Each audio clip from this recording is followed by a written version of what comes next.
안녕하세요. 오늘도 사연 살롱을 찾아주셔서 감사합니다. 30대 기혼 여성이에요. 저는 불과 5년 전만 해도 형제가 없었어요. 제가 10살 때 친정엄마가 아빠와 이혼을 하셔서 줄곧 혼자였거든요. 저희 엄마는 입버릇처럼 툭 하면 자신이 아빠 때문에 인생이 망가졌다고 신세한탄을 하셨어요. 그때는 그 말이 참 듣기 싫었는데 지금 생각해보면 엄마는 여자 혼자의 몸으로 돈을 벌고 저를 키우는 게 많이 힘들어서 그런 말을 달고 사셨던 것 같아요. 저희 엄마는 꽤 유복한 집안의 막내딸이었어요. 고등학교를 졸업하고 줄곧 신부 수업만 받았던 엄마는 사회 경험도 전혀 없이 아빠를 만나 한눈에 반했고 집안의 반대에도 불구하고 야반도주를 감행해 제대로 식도 올리지 못하고 혼인신고를 하셨다고 했어요. 내가 그때 너무 어려서 사리분별을 못했지. 너도 엄마처럼 인생 망치고 싶지 않으면 엉뚱한 남자 만나지 말고 조건 잘 따져. 엄마는 이혼 후 그저 어린 저와 살기 위해서 처음으로 자기 손으로 돈을 벌기 위해 아마도 남들보다 더 우여곡절을 겪으셨을 거예요. 저는 그렇게 고생하고 우울해하는 엄마를 보고 자라 철이 빨리 들었고 제 마음속엔 언제부터인지는 모르겠지만 늘 엄마가 불쌍하다고 생각했어요. 그리고 그런 마음은 자연스럽게 이렇게 엄마를 불쌍하게 만든 아빠를 미워하게 했죠. 아빠가 미운 것은 비단 엄마를 불쌍하게 했다는 것뿐만은 아니었어요. 두 사람의 이혼은 아빠의 외도가 원인이었는데 분명 제 기억에 엄마가 아빠에게 만나는 여자를 정리하고 돌아오라고 했는데 아빠는 그 여자를 선택했다는 충격도 한몫했어요. 사랑? 세상엔 그런 거 없어. 넌 절대 사랑 같은 거 믿지 마. 엄마는 아빠가 집을 나가고 한동안 술만 드셨어요. 사실 엄마가 아빠랑 이혼을 하고 어떻게 알았는지 외갓집에선 재혼을 하면 경제적인 지원과 저에 대한 모든 걸 도와주겠다고 했지만 엄마는 한사코 재혼은 하지 않겠다며 외갓집의 도움을 거절하셨고 아무것도 모르는 전 어린 나이에 엄마가 저러다 잘못되면 어떡하지? 하는 불안감 속에 살았어요. 그리고 저는 엄마처럼 되지 않기 위해 나는 결혼을 하지 않겠다는 생각을 하게 됐어요. 엄마는 그렇게 얼마간 힘들어 하시다가 어린 저와 살아야겠다는 일념으로 다시 힘을 내기 시작했고 저와 엄마는 남에게 패기치는 걸 극도로 싫어해서 어느 누구한테도 의지하지 않고 죽이 됐든 밥이 됐든 모든 걸 저희끼리 해결했어요. 그렇게 엄마의 희생과 저의 노력으로 서울에 있는 이름 있는 대학을 졸업할 수 있었죠. 대학 졸업 후 곧장 복지가 좋다는 외국계 회사에 취업했고 그동안 맨 땅에 헤딩하며 고생한 엄마에게 이제부턴 편하게 생활비 받고 지내라고 했어요. 어차피 결혼도 안 할 거니까 엄마한테 그 정도는 하고 살 수 있다고 생각했거든요. 하지만 엄마는 그런 제 말에 이렇게 말씀하셨어요. 아무리 딸이어도 난 짐이 되고 싶지 않다. 말만 들어도 벌써 호강하는 기분이니까 엄마는 됐어. 넌 지금부터 돈 야무지게 모아서 좋은 짝 만나서 시집가면 돼. 사랑 같은 거 믿지 말라고 할 땐 언제고 사랑도 안 믿는데 무슨 시집을 가. 난 그냥 엄마랑 속 편하게 살래. 그야 그땐 엄마가 하도 속상하고 힘들어서 괜한 말 한 거지. 그리고 넌 네 아빠 같은 사람 말고 좋은 사람 만나면 되지. 너 정도면 능력 좋고 성실하고 착한 사람 얼마든지 만날 수 있어. 엄마, 그건 진짜 욕심이다. 세상에 그렇게 완벽한 사람이 어딨어? 왜 없다고 생각해? 당연히 있지. 넌 분명 그런 완벽한 사람이랑 결혼할 거야. 엄마가 장담해. 엄마도 남들처럼 사위도 보고 손주도 봐야 하지 않겠어? 말년에 그런 재미도 없으면 어쩌냐? 다른 게 호강이니? 그게 호강이다. 엄마는 제가 성인이 되고 자기 때문에 결혼을 안 한다고 할까봐 늘 저런 식으로 이야기를 하셨어요. 거의 매일 듣는 말이다 보니 이젠 별로 신경도 쓰이지 않았을 즈음. 전 엄마의 바람이 하늘에 통했는지 외부 출장을 갔다가 그만 과거의 엄마처럼 거래처 직원에게 한눈에 반하고 말았어요. 그리고 운이 좋게도 상대 남자도 제가 마음에 들었는지 미팅이 끝났는데도 점심을 사겠다고 했고 퇴근 후 시간이 된다면 다시 만나자고 하더라고요.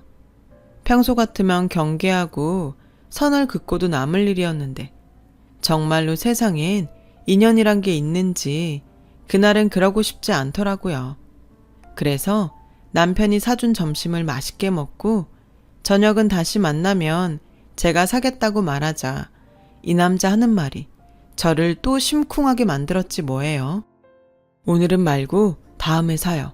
그래야 저도 그 핑계로 혜진 씨 다시 만날 수 있으니까요. 저 다시 만나줄 거죠?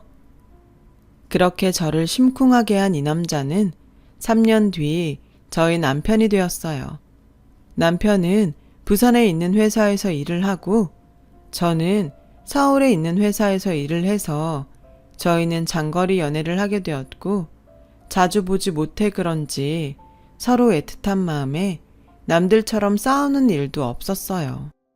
그리고 남편은 저와 결혼을 하기 위해 서울에 있는 회사로 이직까지 했고 남편의 그런 의지로 저희의 결혼은 급물살을 타게 되었어요. 결혼하지 않겠다고 큰 소리치던 딸이 남자를 데리고 오자 엄마는 입꼬리가 귀에 걸렸죠. 꽤 까다로운 저희 엄마의 심사를 통과해서 결혼식 날짜를 잡게 되었어요. 저는 좋은 건지 나쁜 건지 모르겠지만 시댁 가족들이 모두 호주에 계세요. 그렇다고 남편이 혼혈은 아니고 어릴 때 가족 전부가 호주 이민을 갔다가 남편이 한국에서 대학을 다니면서 남편 혼자 그 후 계속 한국살이를 하게 된 거였어요. 호주에 계신 시어머니는 아무리 고국이라고 해도 아들 혼자 있는 것이 마음에 걸렸는데 이렇게 가정을 이루고 저희 엄마가 가깝게 있으니 그저 마음이 놓인다고 도리어 저에게 고맙다고 하셨어요. 주변에선 시댁이 외국에 있다고 저를 부러워했죠. 저희는 결혼식을 올린 뒤 저희 엄마가 사는 집 근처에 신혼집을 마련했어요. 신혼생활을 하면서 이 좋은 걸 내가 왜 안 한다고 했을까 생각할 정도로 너무 행복했어요. 제가 너무 행복하다고 자만했던 걸까요? 사람 일은 참 알 수 없다고 하더니 어느 날 모르는 번호에 전화를 받았는데 오래전 왕래가 끊긴 큰 고모의 전화더라고요. 혜진이니? 큰 고모야. 너무 오랜만에 연락해서 놀랐지? 순간 얼음이 되고 만 저는 그냥 전화를 끊자 하는 생각은 하면서도 정작 행동으로 옮기지 못했어요. 그리고 그 결과 오늘 새벽에 아빠가 돌아가셨다는 소식을 듣게 되었어요. 벌써 20년이나 보지 않았던 아빠인데 기분이 참 이상하더라고요. 여보세요? 듣고 있니? 니네 엄마는 길길이 뛰겠지만 그래도 너한테는 아빠인데 장례식 정도는 와줬으면 해서 미진이한테 네 연락처 물어봤다. 미진이는 저랑 동갑인 사촌으로 큰 고모의 딸이에요. 엄마 아빠는 헤어졌어도 저랑 미진이는 사촌 관계를 정리하지 않고 자매처럼 친구처럼 지냈거든요. 고모가 그걸 아시고 저에게 연락을 해오신 것 같았어요. 엄마도 알아요? 아빠 돌아가신 거. 그리고 아빠 그때 만나셨던 분하고 결혼하신 거 아니었어요? 그때 분명 그 여자한테 간다고 했던 것 같은데. 전 비로소 정신을 차리고 고모에게 물었어요. 저도 기분이 이렇게 이상한데 엄마는 어떨까? 걱정이 됐거든요. 그게 고모가 참 할 말이 많은데 너나 네 엄마가 어떻게 생각할지 몰라서. 고모는 아빠가 돌아가시기 하루 전 들은 말이라며 저에게 이야기를 시작하셨어요. 엄마와 야반도주를 하고 결혼한 아빠를 저희 외갓집에선 끈질기게도 쫓아다니며 헤어지라고 협박했고, 그즈음 설상가상으로 친할아버지의 도박 빚을 받겠다며 사채업자들까지 아빠를 쫓아다니는 통에 아빠는 엄마와 저를 위해 여자가 생겼다고 거짓말을 하셨대요. 내가 좀 더 빨리 알았으면 어떻게든 네 엄마 찾아가서 내 동생 억울함은 풀어주고 싶었는데 그 입만 무거운 네 아빠 고집에 이렇게 너한테 먼저 말하게 되는구나. 저는 고모의 말을 듣고 정말 어안이 벙벙했어요. 어떻게 사람이 그런 큰 비밀을 안고 몇십 년을 살 수 있었을까요? 모두 다 거짓말처럼 믿기지 않았어요. 하지만 계속되는 고모의 말에 자기만 사라지면 외갓댁이 있으니까 엄마와 제가 살아가는데 큰 걱정 없이 살 수 있을 거라고 믿었답니다. 그런 아빠의 마음이 전해지는 것 같았고, 또 도망자처럼 여러 지방을 떠돌며 사시다 딱한 사연 있는 여자를 만나 순수하게 도와준다는 것이 인연이 되어 14년 전 딸을 낳아 그 딸을 위해 혼인신고를 하셨다는 아빠의 사연을 듣고 전 그저 혼란스럽기만 했어요. 제가 이런데 저희 엄마는 어떤 기분일지 상상만 해도 머릿속이 뒤죽박죽 되었죠. 살면서 단 한순간도 아빠 따위 보고 싶지 않았는데 아무 말 없이 돌아가신 아빠가 끝까지 야속하기만 했어요. 저는 고모한테 엄마를 생각해 아무 말도 하지 말라고 부탁했어요.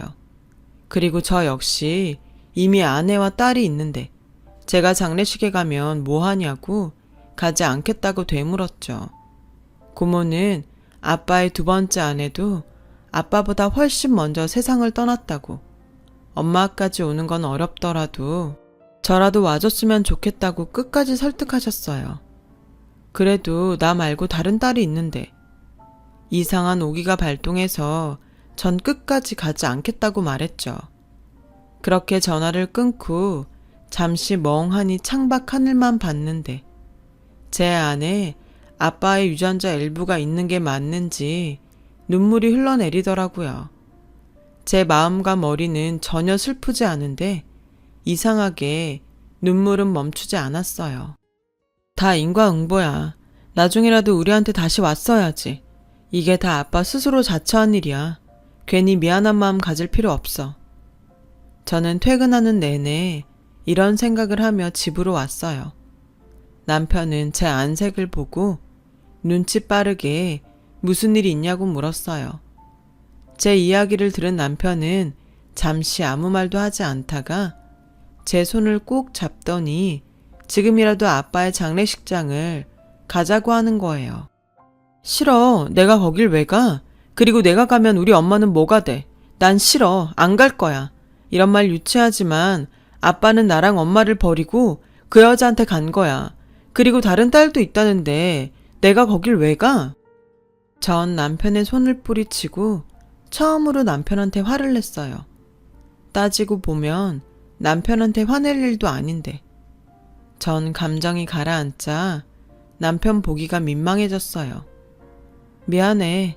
자기한테 화낼 일이 아닌데 자기가 괜히 거길 가자고 하니까 화가 났어. 아냐, 전부는 아니겠지만 나 자기 마음 이해해. 하지만 나중에 지나고 후회해도 그땐 늦잖아. 자기 마음이 정 그러면 나 혼자라도 다녀올게. 내가 가장 사랑하는 와이프를 있게 해주신 분인데 난 제대로 인사드리고 싶어. 남편의 말에 어쩔 수 없이 장례식장으로 향했어요. 자기 혼자라도 가겠다는데 어떻게 거길 또 남편 혼자 보내겠어요. 우리 부부는 엄마에겐 절대 말하지 말자고 약속하고 늦은 저녁 손님이 뜸해질 그 틈에 인사만 하고 오기로 했어요. 그런데 빈소에 도착하자 빈소 안이 시끌벅적 난리가 났고 저와 남편은 무슨 일인가 싶어 빈소 안으로 들어갔는데 그곳에선 오랜만에 본 고모가 모르는 사람들과 큰 소리로 실랑이를 벌이고 있었어요.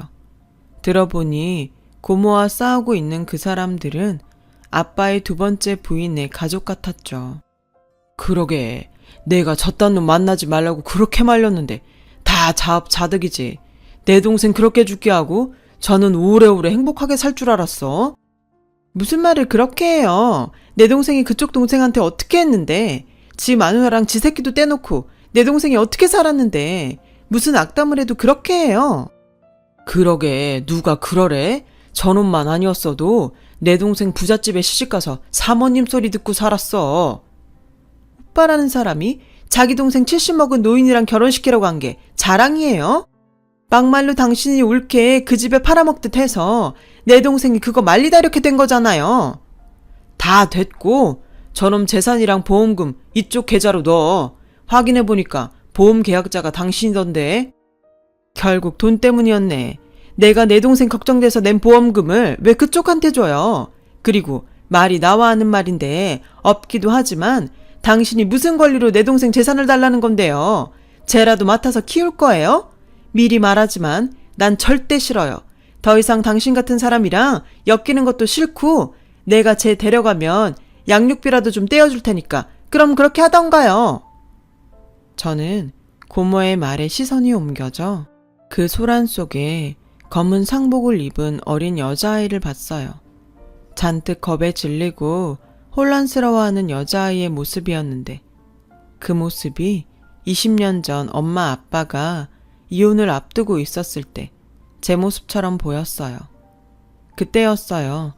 그 아이와 제가 눈이 딱 마주쳤는데 저희는 아마도 그 순간 서로를 알아본 것 같았어요. 좋아. 내가 쟤 데려갈 테니까 대신 양육비 아주 넉넉히 줘야 할 거야. 고모와 실랑이를 하던 남자는 딱 봐도 돈을 받기 위해 아이를 데려간다고 말한 거였죠. 그리고 거칠게 아이의 옷자락을 잡아 끄는데 그 순간 저도 모르게 달려가 그 손을 잡았어요. 그리고 그 남자를 노려보며 이렇게 말했어요. 아직 상중이잖아요. 데려가더라도 장례식 끝나고 데려가세요. 넌 또 뭐야?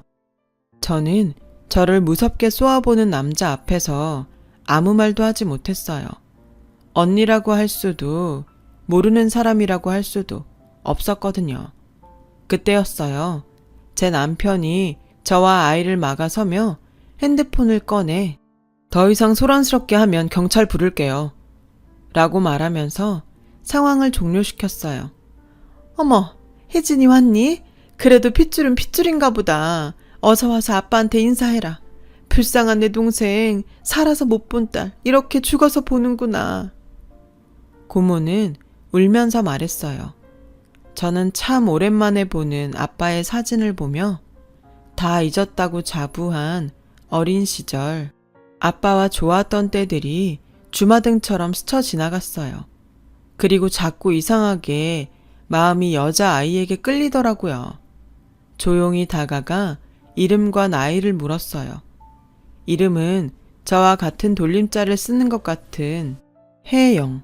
나이는 저보다 14살이 어린 18살이라고 하는데 대답하는 동생의 얼굴에 어떤 감정도 느껴지지 않았어요. 그냥 모든 걸 다 포기하고 체념한 듯한 얼굴이었죠. 저는 고모의 배웅을 받으며 돌아가기 위해 차에 탔어요. 남편이 시동을 걸고 차가 한적한 도로를 달리기 시작하는데 순간 전 이대로 돌아가면 안 될 것 같은 이상한 기분에 남편에게 다시 장례식장으로 가달라고 했어요. 그리고 그 길로 달려가 동생에게 제 명함을 주며 이거 언니 번호야. 힘든 일 있으면 전화해. 멍청하게 참지 말고. 그리고 아까 그 남자한테는 절대 가지 마. 이유는 말 안 해도 알지? 만약 갈 데 없으면 언니한테 전화해. 꼭. 지금 생각해도 참 신기해요. 처음 보는 이복 동생에게 전 왜 그런 말을 했을까요? 저희 엄마가 알면 까무러칠 말들을 쏟아내고 전 집에 와서 핸드폰만 보며 밤을 꼴딱 새우게 되었어요. 그렇게 한두 달이 지나갔고 저는 그래, 이렇게 시간이 지나면 있겠지 하는 마음으로 일상으로 돌아왔는데 문득 동생이 생각나더라고요. 그러던 어느 날 자꾸 안 좋은 생각이 들어 고모에게 전화를 걸었어요. 고모, 그때 걔 지금 어디서 지내요? 걔? 아, 걔 내가 발인 끝나고 지 삼촌한테 데려다 줬는데. 그 삼촌이란 사람, 그때 고모랑 싸우던 사람 아니에요? 고모는 어떻게 그런 사람한테 애를 보내요? 그럼 어쩌니? 너 가고 계속 찾아와서 사람 힘들게 하는데. 그리고 내가 보낸 게 아니야. 지가 간다고 하더라. 근데 너 그거 마음에 걸려서 전화했니? 저는 고모한테 그 집 주소를 물었어요. 그리고 그 다음날 남편과 각자 휴가를 쓰고 그 집에 찾아갔어요. 동생은 가출하고 집에 없었어요. 어찌된 일인지 물어보고 싶었는데 그 남자는 대낮인데도 술에 취해 정신을 차리지 못해서 근처 파출소에 가서 가출 신고를 했고 딱 일주일 뒤 동생을 찾을 수 있었어요. 너 바보야? 내가 거기 가지 말라고 했지. 너 내가 준 명함 어쨌어? 버렸니? 제가 거기 가야 다른 사람들이 편해지잖아요. 삼촌은 평소에도 툭하면 아빠를 찾아와서 엄마가 죽은 건 다 아빠 때문이라고 돈을 달라고 했어요. 다른 건 몰라도 패기치고 사는 건 정말 싫어요. 그 순간 저는 마음이 저릿했어요. 어쩜 우린 이런 면을 아빠를 빼닮은 건지. 저도 그 패기치기 싫은 마음을 너무 잘 알 것 같았거든요. 그래서 더 아빠가 미웠는지 몰라요. 여튼 당분간 저희 집에 있으라고 했어요. 아마 그 삼촌이란 사람은 저희 집은 알지 못할 테니 동생이 안심하고 지낼 수 있을 거란 생각이었어요. 하지만 그런 제 생각은 한치 앞을 내다보지 못한 짧은 생각이었어요. 다음 날 저희 엄마는 과일을 너무 많이 샀다며 연락도 없이 저희 집에 가셨고 저와 남편도 없이 동생을 딱 마주하게 되었어요. 어머, 남의 집에 누구? 저는 언니 동생. 응? 뭐? 누구 동생? 여기 언니 동생이요. 뭐? 전 그날 급히 오후 반차를 내고 집으로 달려갔어요. 그리고 저는 20년 전 엄마가 이혼 후 자신의 분을 못 이겨 폭주하던 그때 엄마의 모습을 보게 되었어요. 너 빨리 설명해. 얘가 지금 너 동생이라는데 난 너 말고 딸을 낳은 적이 없잖아. 근데 왜? 얘가 네 동생이라는 거야? 엄마, 진정해. 그냥 언니 동생 하는 사이도 많잖아. 뭘 이렇게 열을 내? 그냥 언니 동생? 넌 지금 이 엄마를 바보 등신으로 하는 거야? 아무래도 엄마는 모든 사실을 이미 알고 있는 듯 제 어설픈 말에 더욱 역정을 냈어요. 언젠가는 얘기해야 할 일이었지만 막상 현실로 닥치니 저는 난감하기만 했는데요. 그때였어요. 죄송해요. 제가 나갈게요.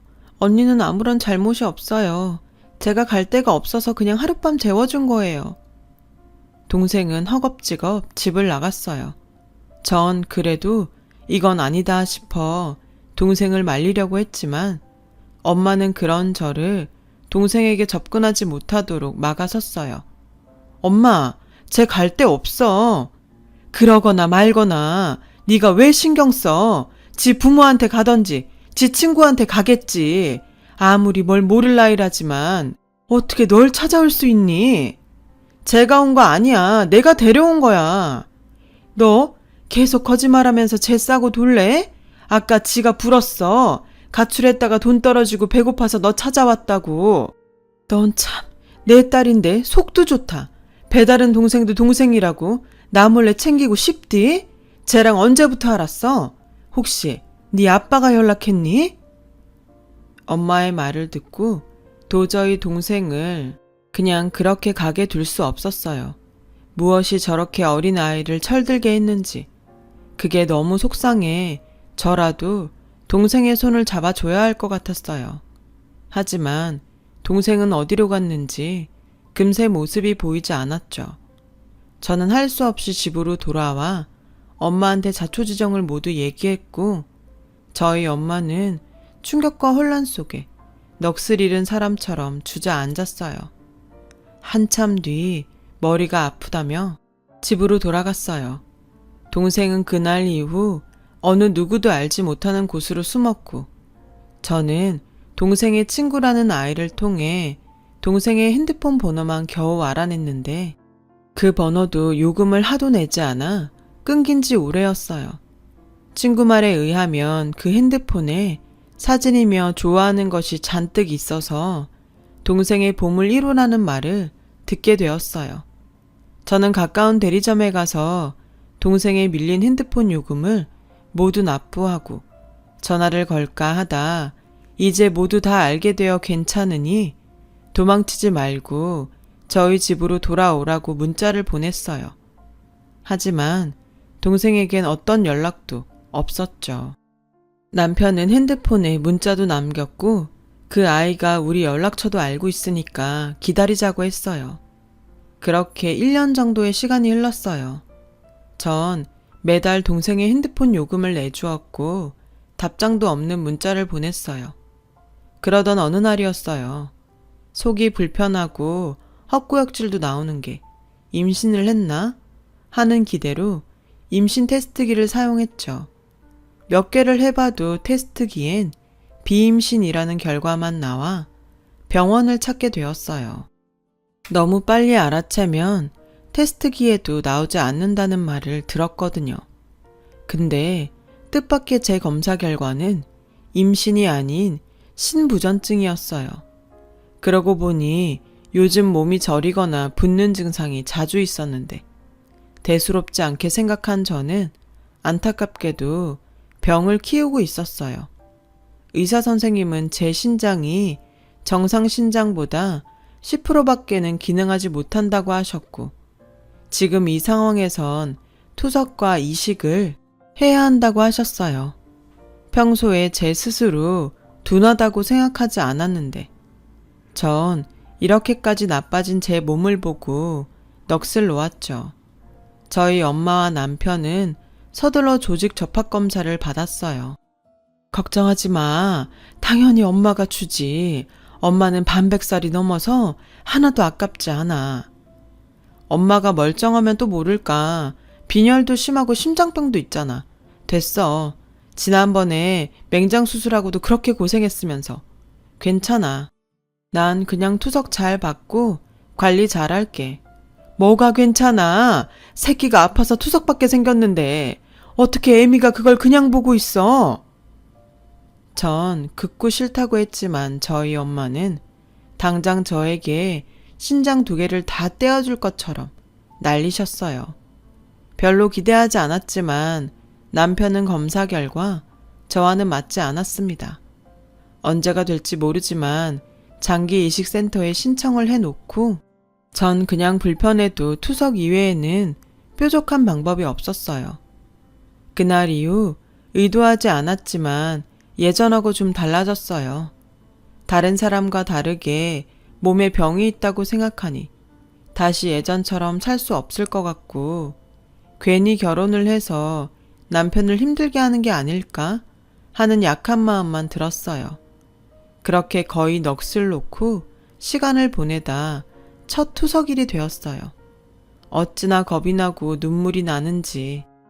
투석이 끝나고 나서도 두통과 각종 후유증에 시달리며 이 짓을 앞으로 얼마나 더 하며 살아야 할까 막막하기만 했는데, 정신을 차리고 보니 동생의 핸드폰 요금을 내는 걸 깜빡한 사실이 떠올랐어요.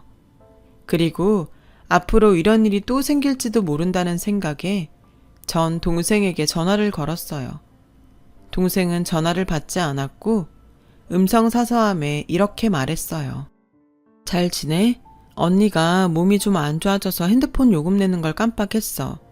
앞으로도 이런 일이 또 생길지 몰라서 돈을 좀 보내고 싶은데 너 계좌번호 언니한테 문자로 보내. 다른 건 몰라도 네가 그렇게 좋아한다는 핸드폰 요금은 언니가 내줄게. 그리고 통장에 언니가 돈 넣으면 부담 갖지 말고, 패 끼친다는 생각하지 말고 그거 써. 알았지? 남편은 이런 저를 보고 신기하다고 했어요. 저도 사실 제가 왜 이렇게까지 하는지 알지 못했어요. 그냥 장례식장에서 그 아이를 본 순간, 그냥 그 아이는 제 동생이랑 생각밖에는 들지 않았거든요. 차라리 나보다 호의호식하고 잘 살면 재수없다고 욕이나 하고 관심 끊었을 텐데, 곧 죽어도 남한테 피해주지 않겠다고 혼자 버티는 동생을 그냥 외면할 순 없었어요. 그렇게 시간은 흘러 또 투석받는 날이 돌아왔고, 그날도 정말 딱 죽고 싶다고 생각했는데 남편에게서 신장 이식해줄 공여자가 나타났다는 소식을 듣게 되었어요. 저도 저희 엄마도 너무 기뻐서 울며 공여자에게 큰 절이라도 하고 싶은 심정이었는데, 글쎄 수술 후 깨어나 보니 제 옆에 동생이 누워있는 게 아니겠어요?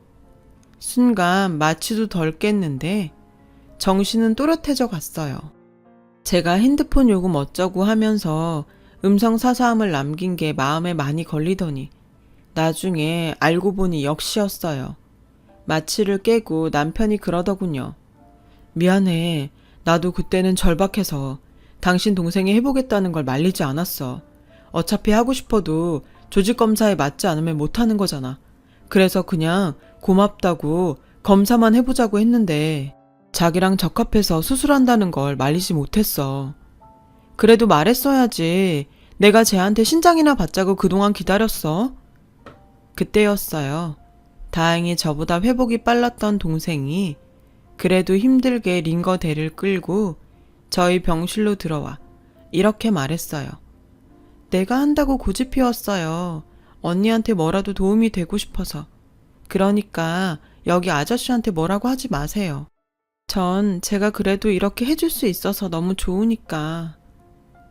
동생은 회복이 빠르다고 하나 수술을 받은 지 얼마 안 돼서 힘들어 보였고, 전 남편에게 얼른 병실로 데려다 주라고 했어요. 그리고 모든 사실을 들은 엄마도 제 병실로 찾아왔는데 제 남편이 맡겼다는 동생의 지갑을 보라며 저에게 건네주셨어요. 전 동생의 지갑을 여는 순간 수술했다는 사실도 잊고 그만 펑펑 울어버렸어요. 1,000원짜리 지폐가 딸랑 2개 들은 낡고 초라한 동생의 지갑 속에 신분증 넣는 칸엔 제가 장례식장에서 줬던 명함이 들어있었고, 명함에 적힌 제 이름 옆에 동생이 적은 것으로 보이는 우리 친언니라는 예쁜 글씨가 보였거든요. 그날 이후 저희 엄마는 아빠에 대한 미안함과 안타까운 마음으로 동생에게 조금씩 마음을 열어주고 계세요. 저에게 신정을 준 것도 정말 고맙고 저에게 새 삶을 주었으니까요. 동생이 그동안 힘들게 산 세월을 조금이라도 당신께서 보다듬고 싶으시대요. 그리고 얼마 전 동생의 아빠가 돌아가신 후 학교에 거의 가지 않아 퇴역 처리가 되었다는 사실을 알게 되었는데, 저보다 저희 엄마가 먼저 교육청에 가서 어떻게든 다시 학교에 갈 수 있게 해달라고 사정을 하셨어요. 그 결과 동생은 저희 엄마의 노력 끝에 다시 학교에 다니게 되었어요. 비록 또래보다 어린 아이들과 학교에 다니지만 조금씩 얼굴에 생기를 찾아가는 동생을 보면 그렇게 좋을 수가 없더라고요. 전 동생이 준 신장으로 빠르게 회복해 다시 꿈에 그리던 일상으로 돌아왔고, 저는 명함이 아닌 진짜 동생의 언니로서 예전에는 전혀 생각지도 않았던 자매의 삶을 살고 있어요. 남편도 갑자기 처제가 생겨서 처음엔 어색해했지만 지금은 저희 엄마까지 포함해 저희 세 여자를 위해 기꺼이 굳은 일을 마다하지 않고 있어요. 그리고 지금은 엄마한테는 절대 말하지 못할 생각이지만 아빠가 돌아가시면서 저에게 동생을 부탁하고 간 것이 아닐까 하는 생각도 들어요. 남에게 너무 피해 끼치기 싫어해서 우리를 두고 가버린 아빠의 성격을, 그리고 그걸 닮은 저와 제 동생의 성격이 정말 싫었는데 아빠의 엄청난 비밀이 아니었다면 오늘 같은 날은 오지 않았겠죠. 저는 앞으로 동생에게 받은 은혜를 평생 갚으며 살 거예요. 제가 빚진 만큼 그동안 누리지 못했을 평범한 행복을 언니인 제가 꼭 누리게 해주고 싶어요. 지금까지 제 이야기 들어주셔서 감사합니다. 건강하고 행복한 날들만 함께하길 기도하겠습니다. 여러분, 사연 댓글에 응원과 현명한 조언 부탁드려요. 좋아요와 구독은 저에게 큰 힘이 됩니다.